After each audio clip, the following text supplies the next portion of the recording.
If you've been to Britain, you'll have noticed that British people love to talk about the weather. By the end of their life, the average British person will have spent 6 months discussing it. A recent survey found that a quarter of the population use the weather as a conversation starter. And 70% of people check the weather every day. Recently, it has become even more popular as a conversation topic. This is because the weather in Britain is becoming more extreme. In 2013, the country had the coldest spring in 50 years, and 2012 was the wettest year since records began. But in reality, this spell of severe weather is nothing compared to the droughts, torrential rain and devastating storms experienced in other parts of the world. Compared to other countries, the British weather is still quite mild. Some people say this is why we love talking about it.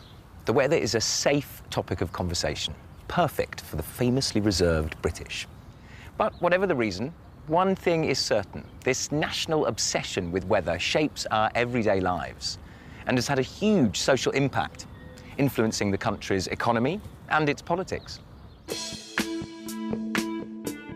In 2011, the British Chancellor, George Osborne, blamed the weather for the country's disappointing economic performance, because the winter of 2010 had been the coldest and snowiest in decades.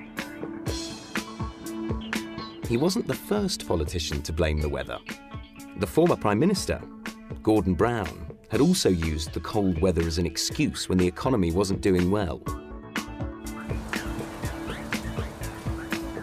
Rain has also had an effect.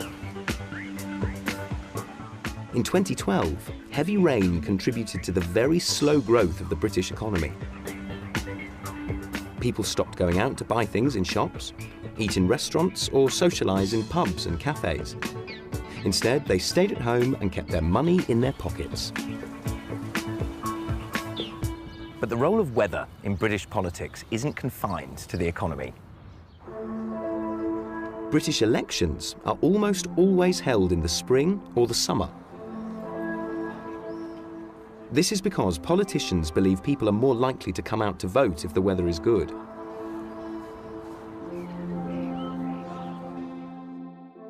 Some experts say that the weather is why the UK has never had a revolution.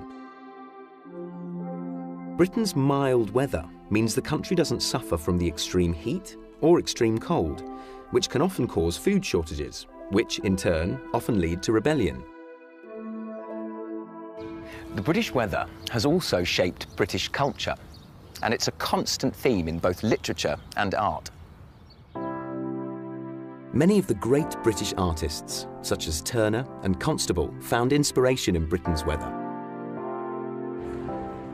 It appears in many famous British plays, books and poems, and features heavily in the work of the country's most famous writer, William Shakespeare. In fact, the weather has even had a huge impact on our language, and there are lots of weather idioms in English.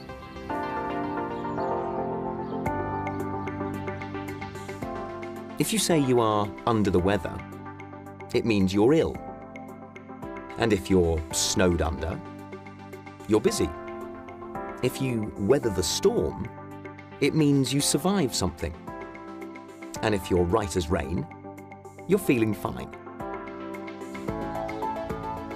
Come rain or shine, the British will always have something to say about the weather. It's part of our daily lives and has influenced who we are, how we live, and how we express ourselves.